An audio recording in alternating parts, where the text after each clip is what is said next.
Yes.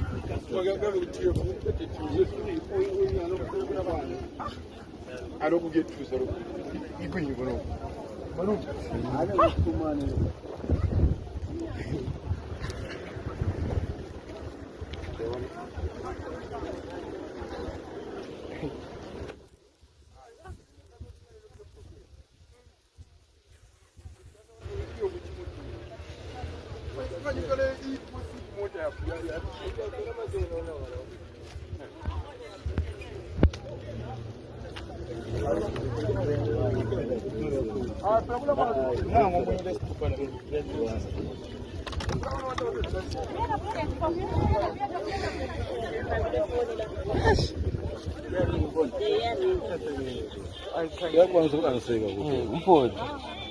Kama usani ndo siyamazi sisebenza la yefoni ya ringa kona la manje asiki vele manje silo ukuthi yabo uzama ukudibha lapho kumele anseke khona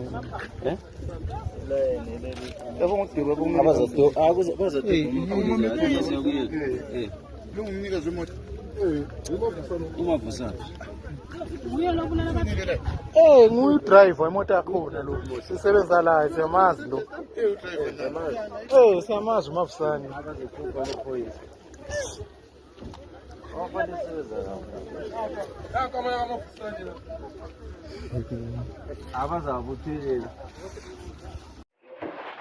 Maswera saying Zimbabwe, welcome to our channel. Apatmokpa ina udini kama team na nyika yedu ya Zimbabwe.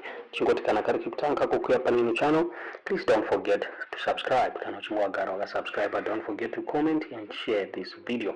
Sina weta kuvigira njora nasi nyari kurwadza nyari kusirisa aparkunzi vanhu vanokwana kuita 18 hanzi vashaika mushure mekunge kombi yavanga vari yaputika along Bulawayo Beitbridge Road muzuva ranhasi anombera mushe zviri kunzi this incident yaitika between Chipangali and Gwanda tollgate between 1300 hours and 200 hours. Zviri kunzi kombi yaputika into flames after an explosion yakonzesa kuti vanhu vese vanga vari mukombi wanikwe vachishaika pari kususpecta kunzi kombi yanga yakatakura ma-explosives muri Zimbabwe ende zvakare iri kunzi it was a South African registered quantum. Ndofunga muri kuona picture rapo ndizvo zvasara pakombi muri Zimbabwe. Pane video yatakuradzai mabodies evanhu asi kutombooneka muri Zimbabwe zviri kunzi this kombi yaputika. Nyaya yabudiswa ZimEye vachitaura vachiti at least 18 people have reportedly died during a tragic kombi explosion along the Bulawayo Beitbridge Road earlier today, according to the Zimbabwe Republic Police. In a brief statement, police confirmed that the fatal incident occurred along Chipangali and the Gwanda tollgate between 1300 hours and 1400 hours. The kombi is said to have burst into flames after an explosion, resulting in multiple fatalities at the scene. Authorities indicated that the death toll is currently estimated at approximately 18 people, although the exact number is yet to be officially confirmed. Emergency services responded to the scene, but the intensity of the fire is believed to have made rescue efforts extremely difficult. The cause of explosion has not yet been established. ZRP reports that plus or minus 18 people when a kombi exploded died when a kombi exploded into fire. More details will be released in due course. The police said investigations into the incident are underway and further information is expected as authorities continue to assess the situation. Tomabuditswa yaitwa nyaya ine ZimEye tisingazivi kuti munoiona sei nyaya inorwadza nyaya inosiririsa. Zvakare mune imwe nyaya pane mukadzi yaanonzi Sandra akanga abva kuUK kunzi akaita zvakare an accident mushure mekunge abva kunochata nemurume wake muri Zimbabwe. Nyaya inorwadza nyaya inosiririsa. She's been trending for the past week. Vanhu vachitaura vachiti mafiro akadai mafiro anorwadza. Munhu angauya kuzochata kuti aende nemudiwa wake kuUK paawanikwa achita an accident.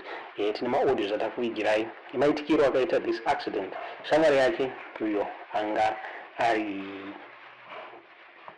best on this wedding vari vese vanzi vakaita accident vari muindrive tavakunzwisai audios aunzwa neshamwari yake mamadza zvamuri kufunga pamusoro penyaya iyoyi mucomment section. Zvakaitika ka taibva shamwari yangu iyi yakachata mukoti because akadzoka kubva kuuk last week, saka anga auya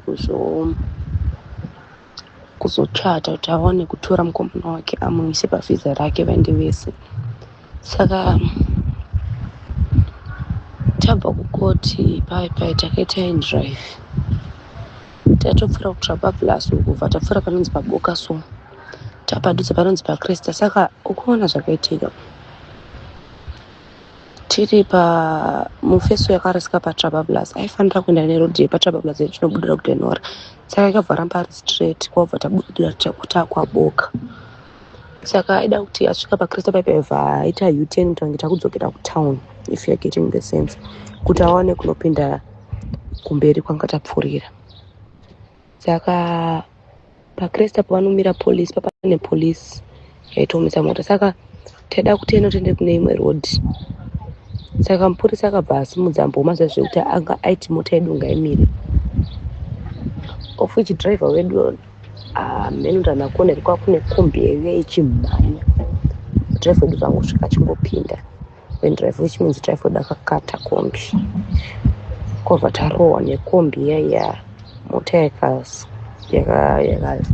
yakspina ikarola ikatinorova mumwe mupurisa payamira. Saka payakamira yakarova kusaidi kwanga ndiri because ndandiri kumberi, nekusaidi kwakuna Niko wanga ari kumashure muchati, nefeso wake wanga ari pakati, nabest boy wacho ndanga ari kunze kumwe kusaidi uko. Saka kusaidi kwanga ndiri naNiko ndokwakabva kwarohwa nekombi. Saka nguva yakamira inini ndaedza kuvhura dhoo, rairamba kuvhura because papaita impact kasa dhoo ranga rakusavhurika. Patotanga kuti ndibatsireiwo ndaburitswa nekudhoo rekunze uku rekwadriver. Driver anambokwara, even best boy wake ana kukwara, best boy wemuchati. Kwabva ndazviwiwa vabuditsa vamwe. Saka pa nguva iyoyo unoziyana amene anotozima ndine confusion irowati. Nguva ichi ndakatanga kutsvaka kuti maspecks angu aripi, ndanda kusamaona, handina kutozombomaona up to now. Ndofunga paiskidha mota paipa yakabuda here nepawinda handizivi. Pandatoona kuti kadzifuta ndina mafoni, pandatanga kuti mafoni angu because nguva yakaskidha mota ndakabata foni yangu, saka inenge yakabva handimboziva yakazoenda kubhuti sei because yakazobutswa kubhuti. Saka vanhu vese vakabva kubutswa panze, but inini ndaingotsvaga mafoni evanhu nemabhegi, pandawana mafoni emunhu wese vanona mabhegi. Saka nguva inenda kusheka vanhu vakuti ngaagare pasi, vandagariswa pasi. Saka Sandra paakaburitswa ndidzi ndiye aichada, akaburitswa aitozviitira weti, even murume wacho futi aitozviitira weti panguva iyoyo pavaburitswa vese. Sandra vangorariswa pasi, nguva yanga toripo, but aingoti ndibatsireiwo ndakufa. Papafonera ambulance yakatora 10 kuti ivepo, pavazongota musi mukomana anga nemota yake moso vangoti vapinze mota mangusa mota yake iri probox vaita zvino zvekurarisa siti rekumashure rere, vararisa vanhu kumashure ikoko. Vataenda parutsanana, pakliniki kurutsanana, vatongosvika havanambotipinza mukati, vakangovhura bhuti vavaona vanhu vati izvi hazviiti izvi, endai kugomo. Sangwai takaenda kugomo mota munhu wese aingofamba achingochema ndipake because anonzi mahambu anenge achigujura anenge achita sei. Saka musikana aingochema achingoti kundikwadza, mufesi achingoti kundikwadza, Niko achichemawo nezvake, ndaichemawo nezvangu. Saka tasvika pagomo vataendeswa kuma-emergency rooms, ndokatasvika tibva taendeswa. Saka patakasvitswa ikoko Sandra angatori mupenyu, but aingoti Niko ALC ndibatewo ruoko, ndozvaingoita. Tichibva tatatu tikukwanisa kubata ruoko tikurwadziwa, mufesi wachona achingoti tikurwadziwa kani. Niko saka Niko akatyoka gumbo patyoka shaya, saka shaya dzake dzodaswa masimbi, and then gumbo rake doswa masimbi. The husband wemuchati akatyoka nzi pelvis neshoulder, saka pakudiwa masimbi futi ezviowo, saka anga chitonzi husband akanonokerwa anoremara kana kuti haichanzisi kuti afe because angatori pacritical. Saka ini ndakakwara kumaribs uku kwandakarohwa because ndandisiri zvekutofamba kwakutondinetsa, saka neropa rosopaa pakazara mazivanhu.